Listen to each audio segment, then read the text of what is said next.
नमस्कार दर्शकों, हमारे इस खास कार्यक्रम में आपका स्वागत है। आज हम बात करेंगे वशीकरण के विषय में। वशीकरण आखिरकार होता क्या है और ये कैसे होता है और ये जीवन पर क्या प्रभाव डालता है। हमारे साथ स्टूडियो मौजूद हैं ज्योतिषाचार्य तुरंजी महाराज। महाराज जी, आपका बहुत बहुत स्वागत है। महाराज जी, ये बताइए वशीकरण क्या होता है। वशीकरण एक ऐसा साधन माना जाता है, या जी। आप इसको किसी प्रकार से आप विद्या का भी रूप दे सकते हैं, जिसमें आप किसी भी व्यक्ति को या किसी भी प्राणी को अपने वश में करना या किसी दूसरों के अंतर्गत वश में कराना या किसी को भी अपने अंतर्गत रख करके उससे कोई भी काम लेना, उसको वशीकरण कहते हैं। जी। अच्छा पंडित जी, बताइए वशीकरण काम कैसे करता है, मतलब कि इसका प्रयोग क्या है। इसका प्रयोग यह है, जैसे कि भाई दबे मान लीजिए किसी को अपने बस में करना है, वह बिगड़ गया है, दूसरे रास्तों पे चल रहा है, भटक रहा है रास्ता, उसको सही मार्ग सतमार्ग पे लाने के लिए भी उसका प्रयोग किया जाता है। कई एंगल से प्रयोग किया जा सकता है जिसको भी बाकी यह सारा कार्य मंत्रों के माध्यम से ही वशीकरण का कार्य होता है, और मंत्र के माध्यम से ही वशीकरण को जागृत किया जाता है, और एक दूसरे को अपने बस में करने या किसी के भी बस में करने के लिए इसका कार्य किया जाता है। तो इसका ये बताइए पंडित जी, इसका प्रभाव क्या होता है आम जिंदगी में। जैसे कि कोई व्यक्ति है, उसका अगर वो जानना चाहे कि वशीकरण का प्रभाव क्या है, ये प्रभाव कैसे डालता है। प्रभाव ऐसे ही डालता है जैसे कि कोई गलत कुसंगत में चला गया व्यक्ति, उसको ठीक रास्ते पे लाना है जी, तो उसमें आप वशीकरण का कार्य करके उस पे प्रभाव डाल के उसके जीवन को आप चमत्कारित कर सकते हैं जी। जीवन में अंधकार छाया हुआ है जी, और प्रकाश डालना है, जैसे कि हाँ उसके जीवन में भी उजाला आ जाए, प्रकाश आ जाए, वो व्यक्ति ठीक ढंग से अपना कार्य करना शुरू कर दे। जैसे भी उसकी दिनचर्या है या जिस ढंग से उसे कार्य निर्वहन करना है उसके अकॉर्डिंग वो कार्य करना प्रारंभ कर दे, उसके लिए वशीकरण का कार्य किया जाता है, जिससे कि उसके जीवन में प्रभाव पड़ता है। जिस ढंग से आप कार्य करेंगे, अच्छा कार्य करेंगे तो अच्छा प्रभाव पड़ेगा, बुरे कार्य के लिए अगर आप वो कार्य करेंगे तो बुरा प्रभाव करेगा। तो ये बताइए पंडित जी, क्या मंत्रों और यंत्रों के द्वारा भी वशीकरण किया जा सकता है। हाँ, टोटल मंत्रों के माध्यम से ही होता है वशीकरण का कार्य, और मंत्र के माध्यम से ही यंत्र को तैयार किया जाता है, जिसके सानिध्य में आप मंत्र यंत्र दोनों का भी आप बोल सकते हैं। आप किसी भी अंगत से आप उसको प्राप्त कर सकते हैं, हासिल कर सकते हैं, जैसे भी चाहे वैसे आप यूज कर सकते हैं। एक दर्शक जुड़े हैं पंडित जी हमारे साथ। हेलो हेलो जी, बात करें पंडित जी से आप। जय हो जी, जय हो। आपका शुभ नाम। हाँ जी, आपका शुभ नाम। ध्रुव कुमार शर्मा जी, बताएं क्या जानकारी चाहते हैं आप।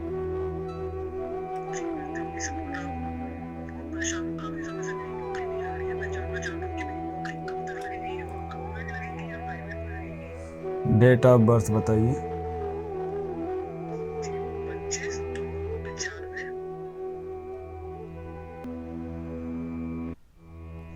जी, टाइमिंग क्या है।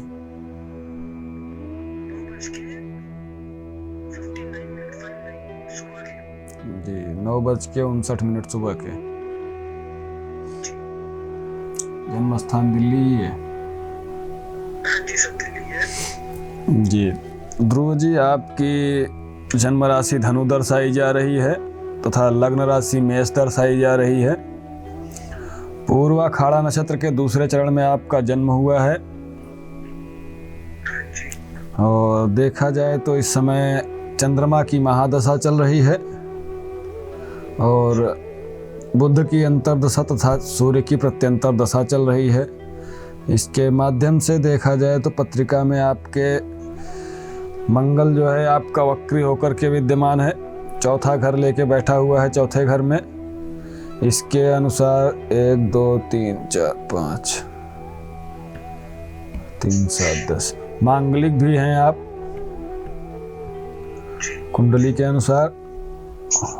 और देखा जाए तो कैरियर भाव में आपके बुध विराजमान हैं, जो कि आपके बुद्धि बल पराक्रम के कारक होते हैं। और नौकरी का जो आपने सवाल किया है उसके लिए अगर देखा जाए तो गोचर में आपके अभी कैरियर भाव में धनेश का लेके राहु विद्यमान हुआ है, और सूर्य के साथ शनि, शनि के साथ बुध 10वां घर कैरियर का लेकर के आपका 6वें घर में बैठा हुआ है। मतलब जो रोग ऋण शत्रु का घर होता है उसमें आपका सूर्य के साथ शनि और बुध विद्यमान है। और पत्रिका के अनुसार आप काफ़ी टाइम से मेहनत कर रहे हैं, मेहनत और परिश्रम के अनुसार आपको फल की प्राप्ति नहीं हो पा रही है। कई एग्जाम्स आपने दिए होंगे, जैसा कि आप तैयारी काफ़ी टाइम से करते चले आ रहे हैं,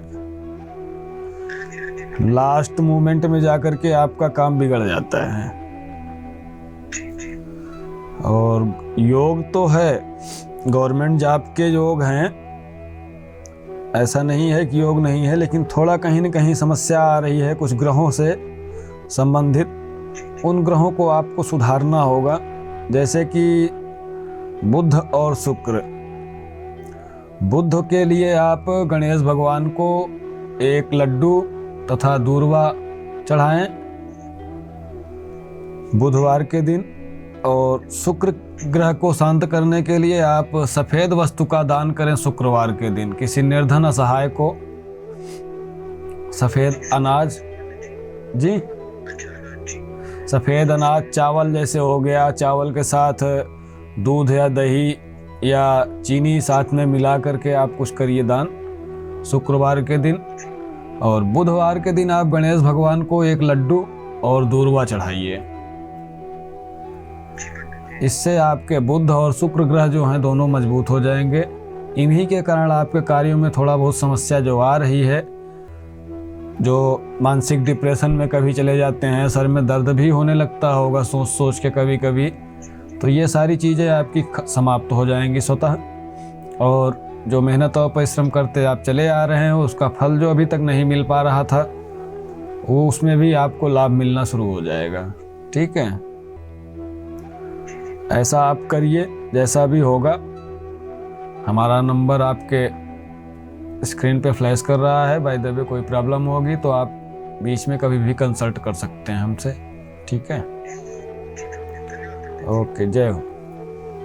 पंडित जी ये बताया, जैसे कॉलर के माध्यम से हमारे सवाल आया कि क्या वशीकरण के माध्यम से भी करियर में सुधार किया जा सकता है? बिल्कुल किया जा सकता है। वशीकरण का भी कार्य मंत्रों के माध्यम से ही होता है जी। जैसा कि हमने आपको पहले भी कभी बताया था, ग्रहधीनम जगत सर्वम मंत्रोश्चा देवता ते मंत्रा ब्राह्मणाधीन तस्मात् ब्राह्मण देवता। इसका अर्थ यह है कि ग्रह जो है आपके, ग्रह के अधीन आपका सारा संसार चल रहा है, और वह ग्रह आपके देवता के अधीन रहते हैं जी।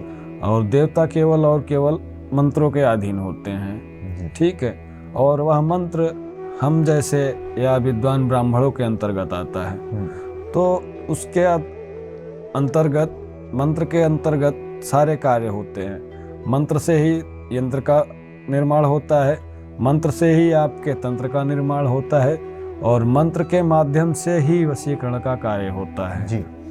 और वशीकरण के लिए, जैसे कि आपके कैरियर भाव को आप जानना चाहते हैं, जैसे तो कैरियर भाव में देखना पड़ेगा कि कौन सा ग्रह आपका जी, मतलब किस अवस्था में विद्यमान है, और वह विद्यमान है तो सापेक्ष में है या निरपेक्ष में है जी।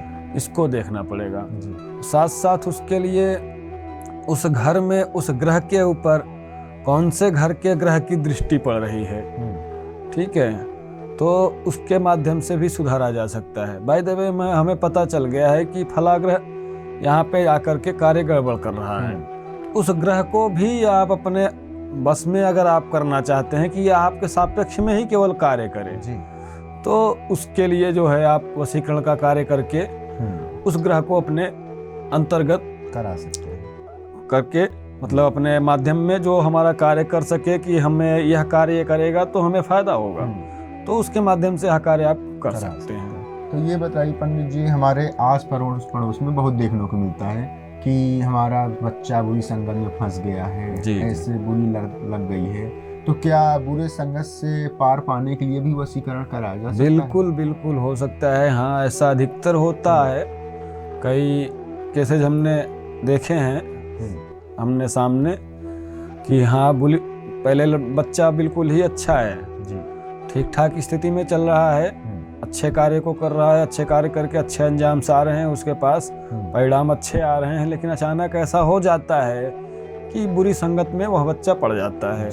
तो बुरी संगत में अगर व्यक्ति पड़ गया है तो उस बुरी संगत को छोड़ना नहीं चाहता है, क्योंकि उसे कहीं न कहीं उस संगत से उसे कुछ न कुछ किसी न किसी प्रकार से उसे लाभ प्राप्त हो रहा है। उस लाभ को वो छोड़ना नहीं चाहेगा। तो उसके लिए फिर यही व्यवस्था होती है कि आप उसको मना करोगे तो मानेगा नहीं। उसके नाम और गोत्र के माध्यम से वशीकरण का कार्य करके उसको अपने परिवार के वश में अगर करना है जैसे, तो यह कार्य हो जाता है। तो व्यक्ति विशेष अपने आप ही अच्छे रास्ते पे चलना शुरू कर देता है। उस अच्छे रास्ते पे लाने के लिए कौन से यंत्र का निर्माण करना पड़ेगा, कैसे उसे वशीकरण का कार्य करके किस माध्यम से उसे बस में करना होगा। बुरी संगत में है तो उसके लिए दूसरा उपाय करना होगा। मान लीजिए प्रेम प्रसंग में अगर पड़ गया है बच्चा तो उसके लिए दूसरा कुछ करना पड़ेगा। मतलब जितने क्षेत्र आते हैं उसके माध्यम से कई क्षेत्र हैं, तो उसी के अनुसार उसी क्षेत्र के अनुसार ही मुझे कार्य करना होगा। तो उस कार्य को आप अगर करते हैं जो चाहिए आपको, तो ऑटोमेटिक आपको बेनिफिट प्राप्त हो जाएगा। तो ये बताइए पंडित जी, जैसे कि देखा ये भी जाता है कि कोई अगर वो दुष्प्रभाव करने के लिए भी वशीकरण करा देते हैं एक दूसरे के ऊपर, तो ये अगर हमारे ऊपर कोई वशीकरण करा दे या फिर अगले के ऊपर करा दे तो उसको उसके जानकारी के लिए क्या किया जाए? वो तो जानकारी करने के लिए अगर उसे जानकारी मिल गई है बाय द वे, तो उस कार्य को वह मतलब उस दुष्प्रभाव को वह दूर करना अगर चाहता है तो उसी माध्यम से वह दुष्प्रभाव भी दूर होगा। बाय द वे नहीं पता है और उसके जीवन में उथल फुथल मची चली आ रही है, तो पत्रिका के माध्यम से तो कार्य देखा नहीं जा सकता है कि जन्म कुंडली देख करके कोई बता दे कि इसके ऊपर ऐसा ऐसा कार्य किया गया है। ठीक है कि निगेटिविटी डाली गई है, नकारात्मकताएं जो है उसके शरीर में विद्यमान हो गई हैं, जो वो सारा तो पत्रिका से नहीं पता चलता है। फिर उसके लिए क्या किया जाता है, पत्रिका तो पहले देखी जाती है कि कौन सी राशि का जातक है, कौन से लग्न का जातक है और इसके कौन कौन से ग्रह जो हैं सापेक्ष में है या निरपेक्ष में है। उसके अनुसार देखने के बाद तो पता चलेगा, नहीं पता चल पाता है। फिर उसके माध्यम से हम क्या करेंगे, उसके नाम और गोत्र को और ग्रहों को लेकर के अनुष्ठान करना पड़ता है। नॉर्मली अनुष्ठान के माध्यम से ज्ञात हो पाता है कि वशीकरण हुआ है या नहीं हुआ है, या बुरी शक्तियों का प्रभाव उस पर डाल दिया गया है। तो इन सब कार्यों को देखने के लिए तो जैसा व्यक्ति है उसके नाम और गोत्र के अनुसार और उसके कुंडली के अनुसार सारा कार्य को देखना पड़ेगा, तब पता चलेगा। फिर अगर अगला व्यक्ति चाहता है कि हमें इस मतलब दुष्प्रभाव से छुटकारा मिल जाए तो उसके लिए भी समाधान है। उसी के माध्यम से फिर उसको समाधान निकाला जाता है, उसके दुष्प्रभाव को फिर कम किया जाता है। ठीक जी। आप अगर वशीकरण से पीड़ित हैं या वशीकरण के विषय में जानकारी चाहते हैं तो हमारे टीवी स्क्रीन पे ये नंबर प्लेस हो रहे हैं। इन नंबरों के माध्यम से आप पंडित जी से संपर्क कर सकते हैं, इसका निवारण जान सकते हैं। पंडित जी के माध्यम से आप मंदिर में भी जाप मंत्र जाप या कुछ भी करा सकते हैं। वशीकरण का निवारण आप मंदिर में भी करवा सकते हैं, अपने घर पे भी करवा सकते हैं। हमारे सामने ये नंबर प्लेस हो रहे हैं इन नंबरों के माध्यम से। पंडित जी बहुत बहुत धन्यवाद आपको जुड़ने के लिए।